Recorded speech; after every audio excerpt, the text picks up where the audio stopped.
اچھا گمان اپنی زندگی میں آپ سوچ لیں کہ لوگ اچھے ہیں، پھر یقین کریں آپ کو بڑا مزہ آئے گا. آپ کو زندگی میں بڑے بڑے میٹھے لوگ ملیں گے، با مروت لوگ ملیں گے، با وفا لوگ ملیں گے. اخلاق اگر آپ نے شروع کرنا ہے تو سب سے پہلے ذہن سازی کریں اور یہ بات لکھ لیں دل کی تختی پر کہ جب آپ اچھا سوچتے ہیں تو پہلا نفع یہ ہوتا ہے کہ رب آپ کے دل کو سکون عطا فرماتا ہے، اللہ آپ کو راحت دیتا ہے جب آپ اچھا سوچتے ہیں. حضرت بشر حافی رحمت اللہ علیہ کے بارے میں شیخ عبداللہ یافعی نے روض الرحیم کے اندر لکھا ہے. حضرت بشر حافی بہت بڑے درویش تھے.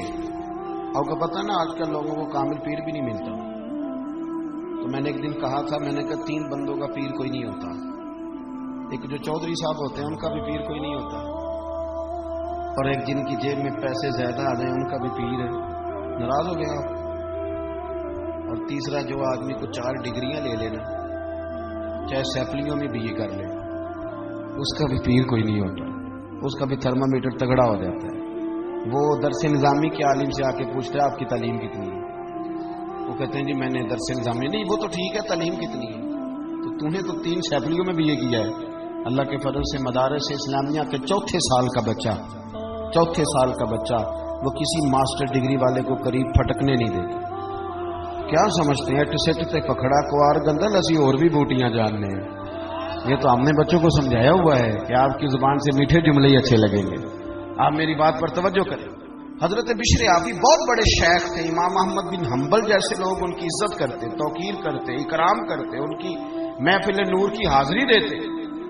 لیکن سارا بغداد قدر کرتا. ایک تاجر تھا بغداد کا، وہ کہتا مجھے نہیں بابا اچھا لگتا. جی وہ آپ کو کیوں نہیں اچھے لگتے؟ کہنے لگے وہ جمعے والے دن نا جماعت کے ساتھ نماز پڑھتے ہیں پر باقی نماز پڑھتے نہیں اور گھر چلے جاتے. لو کر لو بات. بہت سارے لوگوں کو شکوہ ہوتا ہے کہ ہمارا امام جو ہے وہ عصر کی سنتیں پہلی نہیں پڑھتا اور عشاء کی پہلی سنتیں نہیں پڑھتا. تو میں کہتا ہوں جس چیز کو رب رسول نے فرض نہیں کیا آپ کیوں کرتے ہیں؟ پڑھنی چاہیے انہیں. خیر کی بات یہی ہے، عمدہ بات یہی ہے. پر اتنی زیادہ تنقید، اتنی زیادہ، اور سارے فیصلے دوسروں کے لیے کر لیے نیک ہونے کے. وہ کہتے ہیں وہ بابا جی نا فرض پڑھتے تھے جماعت کے ساتھ تو باقی نماز جماعت کے ساتھ نہیں پڑھا کرتے تھے، چلے جاتے تھے تو مجھے اچھے نہیں لگتے تھے. لوگوں نے مجھے سمجھایا کہ اللہ کا نیک بندہ ہے، بڑے بڑے علماء اور ذی شعور لوگ قدر کرتے ہیں اور آپ کا یہ حال ہے. کہتا میں نے ایک دن سوچا کہ میں پتہ تو کروں بابا جاتا کہاں ہے ویسے جمعے والے دن، اتنی جلدی کاہے کی؟ کہتے میں نے ان کے ساتھ نماز جمعے کی ادا کی ایک ہی صف میں. حضرت بشر حافی سلام پھیرا، دعا بھی نہ مانگی اور اٹھ کے نکل گئے. کہتے جب وہ چلے تو میں بھی پیچھے چلا. ایک نان بائی کی دکان پہ پہنچے تو چند نان خریدے. میں نے کہا خو پیر صاحب کو بھوک نے ستایا تھا، تو روٹی کی خاطر سنت اور نوافل چھوڑ دی. پھر وہ آگے بڑھے اور ایک ہوٹل سے انہوں نے کباب خریدے. میں نے کہا خو دیکھو ان کی عمر دیکھو اور ان کے ذائقے دیکھو. پھر وہ جب جنگل کی طرف بڑھے تو میں نے سوچا کہ یہ نا سبزے پہ بیٹھ کے اب کھانا کھائیں گے لوگوں سے چھپ کے اور لوگوں کو بتائیں گے کہ روزے زیادہ رکھتا ہوں، میں تو عبادت میں رہتا ہوں. کہتے ہیں وہ جنگل کی طرف مڑے تو میں بھی پیچھے ہو گیا.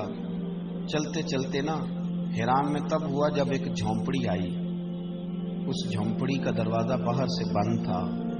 بوڑھے شیخ نے اپنے کانپتے ہاتھوں سے وہ دروازہ کھولا اور جب انہوں نے پردہ ہٹایا تو چارپائی پہ ایک بوڑھے بابا جی جو فالج زدہ ہے، مریض ہیں، وہ لیٹے ہوئے تھے. کہتے ہیں حضرت شیخ نے کھانا ایک کونے میں رکھا اور دوڑ کے پہلے بابا جی کو سیدھا کیا اور پھر جھٹ سے پیالے میں پانی لائے اور اپنے امامے کا پلو پانی میں ڈال کے تو بابا جی کا منہ صاف کیا. بابا جی کو بٹھا کر کے نا تو پہلا لقمہ توڑ کے ان کے منہ میں ڈالا. حضرت بشر حافی کہنے لگے بزرگوں معاف کرنا، آج جمعہ تھا، نماز پڑھتے دیر ہو گئی، روٹی لے کے آنے میں دیر ہو گئی، ابھی تو میں نے سنت بھی پڑھنی ہے، نوافل بھی پڑھنے ہیں، ابھی تو میری بقیہ نماز باقی ہے. وہ شخص کہتے ہیں میں باہر کھڑا تھا اور میرا وجود کانپ رہا تھا، میں تھر تھر کانپ رہا تھا. میں کیا سوچتا تھا، یہاں کیا بن گیا. حضرت بشر حافی رحمت اللہ تعالی علیہ کہنے لگے معاف کرنا. تو بوڑھے بابا جی کہنے لگے بشر 14 سال ہو گئے یار، میرے تو اپنے بھی مجھے چھوڑ گئے. 14 سال ہو گئے، روز روٹی لے کے آتے ہو، میں زندہ لاش ہوں، کب تک بیمار رہوں گا. کب تک آتے رہو گے، اب بس بھی کرو نا۔ تو حضرت بشر حافی نے بابا جی کی آنکھوں سے آنسو پونچھے اور دوسرا نوالا منہ میں دے کے فرمانے لگے، بابا جی بس بس، آج کے بعد یہ بات نہ کرنا، یہ جو سارا شہر میری قدر کرتا ہے اور میں ننگے پاؤں بغداد کی گلیوں میں چلتا ہوں تو جانور بھی گوبر نہیں کرتے، تو یہ میرے نفل اور چلوں کی وجہ سے نہیں ہے، میں آپ کی خدمت کرتا ہوں تو رب نے مخلوق کے دلوں میں میری محبت پیدا فرما دی۔ بات کو سمجھے میرے بھائی، وہ کہتے ہیں میں جس کو ان کی غلطی سمجھتا تھا نا، وہ ان کی سب سے بڑی خوبی نکل آئی۔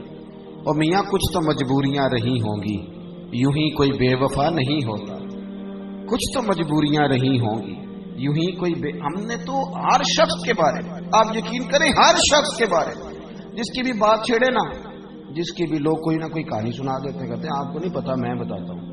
بھائی بس کریں، نبی پاک صلی اللہ علیہ وسلم نے فرمایا لوگوں کی جاسوسی نہ کرو ورنہ تم انہیں خراب کر دو گے۔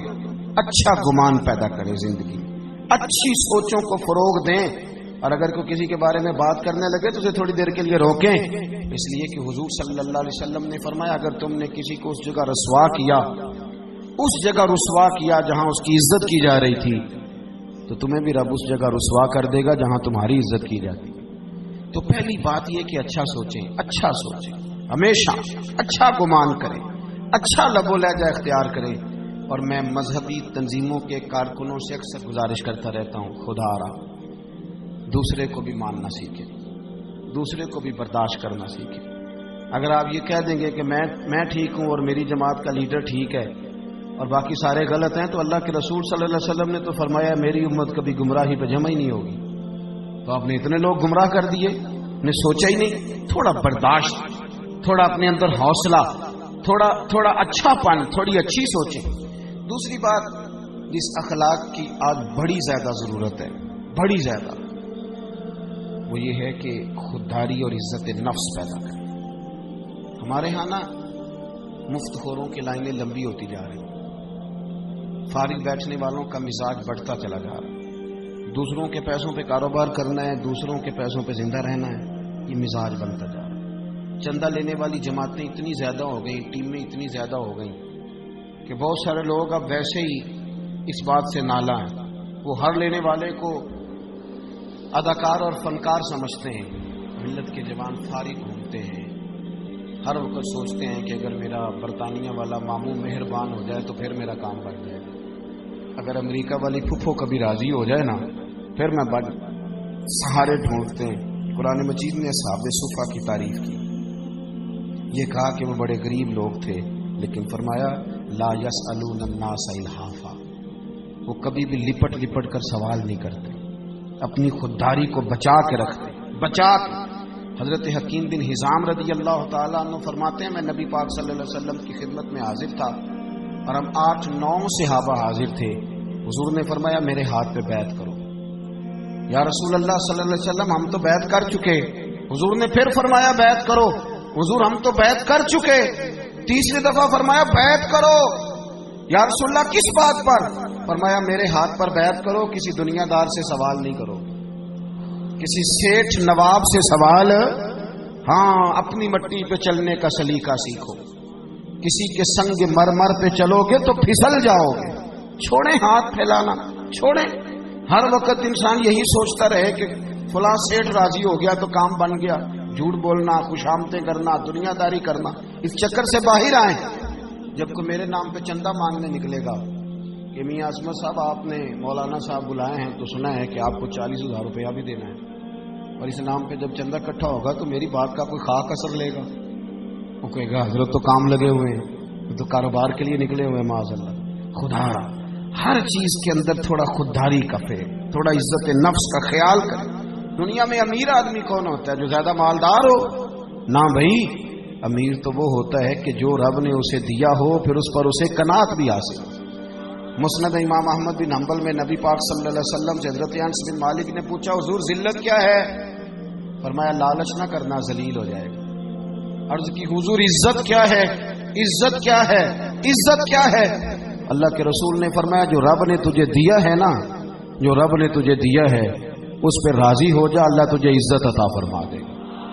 چھوڑ دیں دوسروں کی جیبیں دیکھنا، نکلیں اس دوڑ سے باہر آئیں۔ حضرت سالم بن عبداللہ بن عمر، امام ابو نعیم نے لکھا ہے اس کو، حضرت سالم بن عبداللہ حضرت عبداللہ ابن عمر کے صاحبزادے، اور جو تسلسل آ رہا ہے نا صوفیاء کا، اس جماعت کے سرخیل ہیں، اہل ذکر تھے، اہل وجد و سرور تھے، کیفیات والے لوگ تھے۔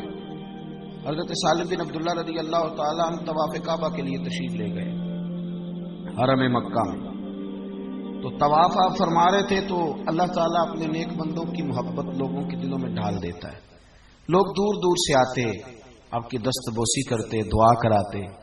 خلیفہ کو کسی نے بتایا کہ حضرت سالم بن عبداللہ آئے ہوئے ہیں، وہ بھی چلا گیا، اور جب اس نے دیکھا نا بڑا رش ہے تو وہ انتظار کرنے لگا۔ حضرت طواف سے فارغ ہوئے، 8واں استلام جب کر لیا تو آگے بڑھا، ہاتھ ملایا، کہنے لگا جی میں گورنر ہوں، خلیفہ ہوں مکے کا۔ اب نے فرمایا تو میری باتوں کی سمجھ آ رہی ہے آپ حضرات کو؟ کہنے لگا جی میں یہاں کا خلیفہ ہوں، تو میری یہ خواہش تھی کہ کوئی حکم ہو تو آپ بتاتے، میں پورا کرنے کو حاضر ہوں، کوئی حکم ہو تو بتائیے۔ تو حضرت سالم بن عبداللہ رضی اللہ تعالیٰ نے اس کا چہرہ دیکھا تو فرمانے لگے کس نے گورنر بنایا تجھے؟ تو بڑا بیوقوف آدمی ہے، تو بالکل تجھے خیال ہی نہیں آیا، تو کیا کہہ رہا ہے؟ وہ کہتا ہے پہلی دفعہ کسی بندے سے ملاقات ہوئی تھی، میری بھی ٹانگیں کانپنے لگی، یہ شخص کہاں سے بات کر رہا ہے؟ خودداری ایک بڑی اعلیٰ چیز کا نام ہے، کس نے تجھے گورنر بنایا؟ کہنے لگا حضور کیا ہوا؟ فرمانے لگے یار تو بڑا ہی بیوقوف ہے، تو کیا سمجھتا ہے مجھے کہ اللہ کے گھر میں آ کے بیت اللہ شریف کے دروازے کے سامنے کھڑے ہو کے یہاں آ کے بھی میں دنیا داروں سے سوال کروں گا، یہاں آ کے بھی میں لوگوں سے مانگوں گا؟ یہاں گردن کو جھکا دیتا ہے خیرات کا پتھر، جہاں میں مانگنے والوں کے سر کبھی اونچے نہیں ہوتے، یہاں کے بھی میں دنیا داروں سے مانگوں گا؟ کہتا ہے مجھے تو پسینے آنے لگے، جب میں فارغ ہو کے وہاں سے نکلا تو باہر آ گیا، میں مسجد الحرام سے باہر، میں سوچ میں پڑ گیا۔ تھوڑی دیر کے بعد حضرت بھی فارغ ہو کے باہر آئے، خلیفہ پھر آگے بڑھا، کہنے لگا حضور مہربانی کریں، اب تو خانہ کعبہ سامنے نہیں نا، ابھی کوئی حکم کر دیں۔ آپ فرمانے لگے چل ٹھیک ہے، تو نہیں باز آتا تو بتا تجھ سے دین مانگوں کہ دنیا مانگوں؟ کہنے لگا حضور میرے پاس تو دنیا ہی ہے، دین تو آپ کے پاس ہے۔ تو آپ فرمانے لگے جا پھر اپنا کام کر، دنیا تو میں نے اس سے کبھی نہیں مانگی جس نے دنیا بنائی ہے، میں تو اس سے بھی اس کا فضل ہی مانگتا ہوں، تو مجھے کون سا رستہ دکھا رہا ہے؟ میں نے اس سے نہیں کبھی دنیا داری کا سوال کیا، دنیا کا مال، تو کون سا رستہ؟ خودداری اختیار کر۔ پتہ ہے لوگ ہمیں خرید کیوں لیتے ہیں؟ الیکشن میں بولیاں کیوں لگتی ہیں؟ اس لیے کہ کہیں نہ کہیں ہمارا کوئی ریٹ ہوتا ہے، کہیں نہ کہیں ہم الجھ جاتے ہیں، کہیں نہ کہیں ہم خرابی کرتے ہیں، پھر ہمارے ریٹ لگنے لگتے ہیں، پھر لوگ سمجھتے ہیں کہ کسی نہ کسی مقام پہ جا کے کسی نہ کسی شخص کو ہم نے قائل کر ہی لینا۔ دوستو بالخصوص نوجوانوں یاد رکھنا، جو لوگ محنت کے ساتھ آگے جاتے ہیں انہیں کم گرایا جاتا ہے۔